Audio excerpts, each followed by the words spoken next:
Howdy howdy, my name is John, and this video is a review of the book Split Infinity by Piers Anthony.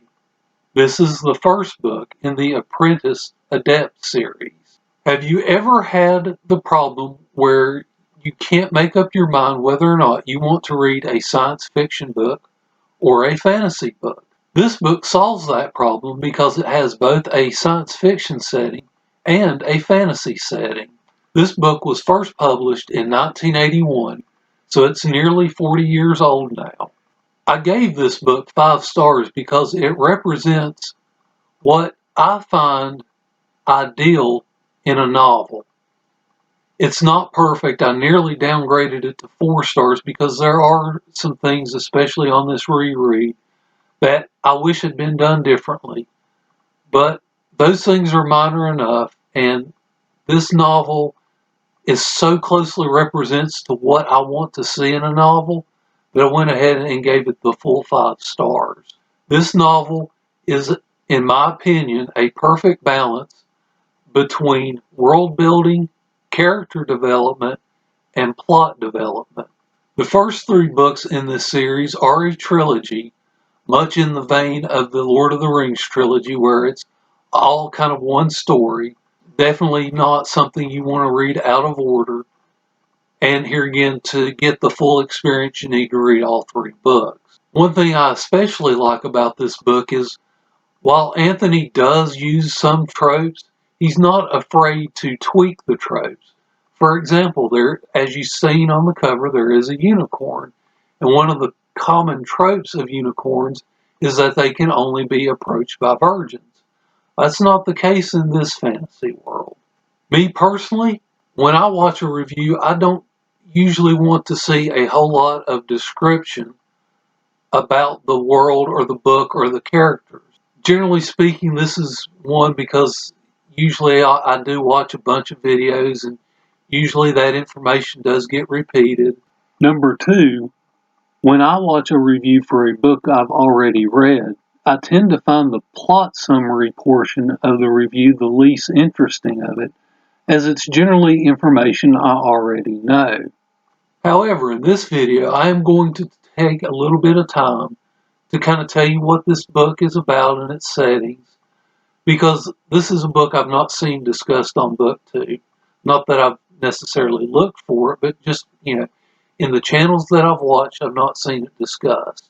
Again, I think if you want to know who I am as a reader, this book is an excellent representation of what I like to see in a novel, and I hope other people will read it. So if you're like me and you don't want, a whole lot of description about the book, you've already made up your mind yay or nay, thank you for watching this video. This story begins on a science fiction world. It's on a planet named Proton. This planet is the best source for protonite, which is how space travel is possible in this world. In order for human beings to be able to live on this world, they have to live in domes. They can't survive in the normal atmosphere for any long periods of time. You can be outside for a little while, but not very long. This world has 2 classes of people. The upper class are called citizens, and citizen in the text is always capitalized. Citizens are very wealthy and they have privileges that the other class does not. The other class are called serfs. Now, the term indentured servant might be a more closer representation than a serf, but serf is the term that the book uses. Serfs serve a 20-year tenure, and during this tenure, they have very little rights. The citizen that they are employed to controls much of what they do. The serf can refuse to do something. It's likely to result in the serf being fired. The serf only would have 10 days to find a new employer, and most likely he won't find a new employer. He would have to leave the planet Proton. Now, after this 20-year tenure is over, the serf is forced to leave the planet, but he is given a generous retirement. Basically, the serf is not paid during his tenure. He's paid in one lump sum after it's over with. While it's not explicitly stated in the book, this tenure can start while the person is still a child.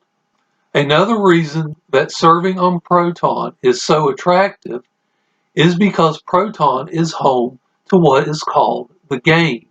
Basically, the way the games work is two people have a grid to choose from, and I'll show the opening grid beside of me.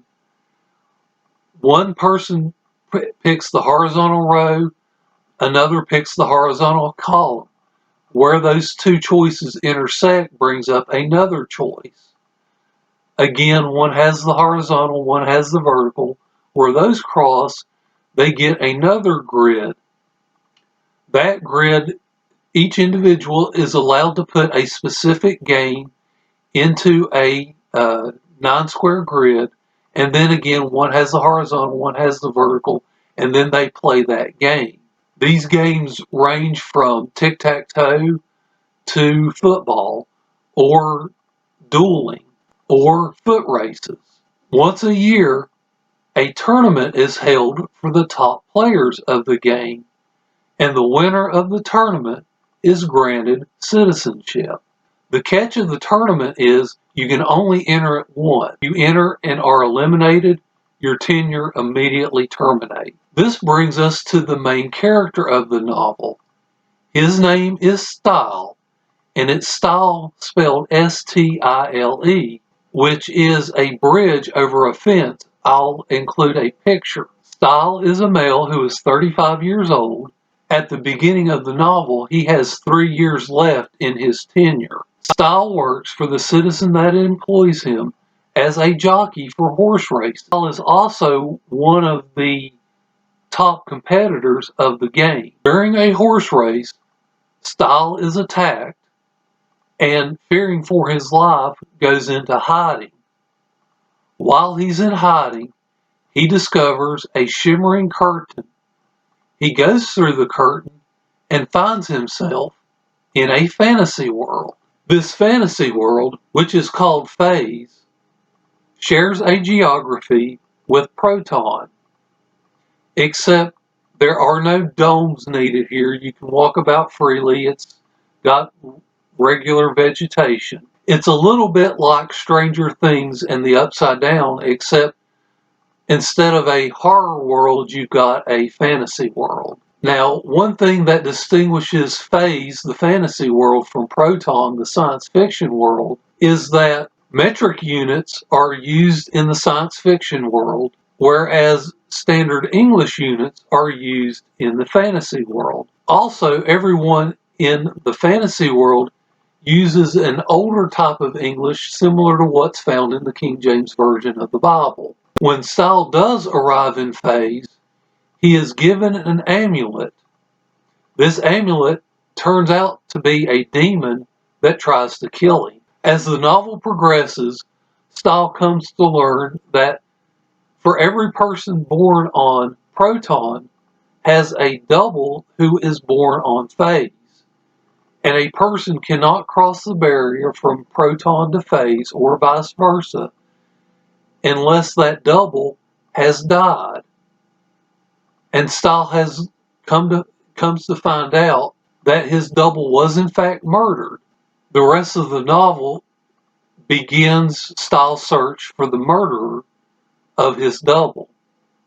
One more thing to note in this magical world is that magic is possible.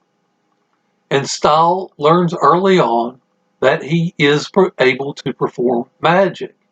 He also comes to learn that the most powerful magic users of this realm are called Adepts. What follows is a fairly typical fantasy novel.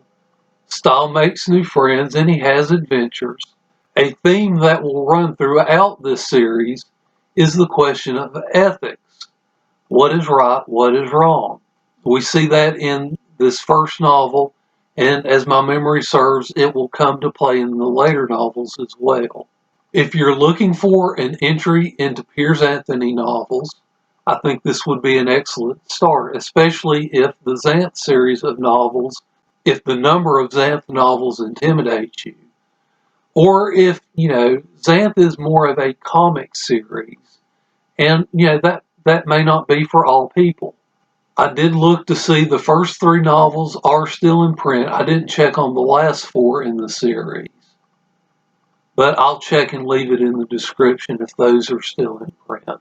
I highly recommend that you give this series a try. I don't know how younger audiences, and here again I'm talking about people in their 20s, are going to respond to some of the things that are in this novel.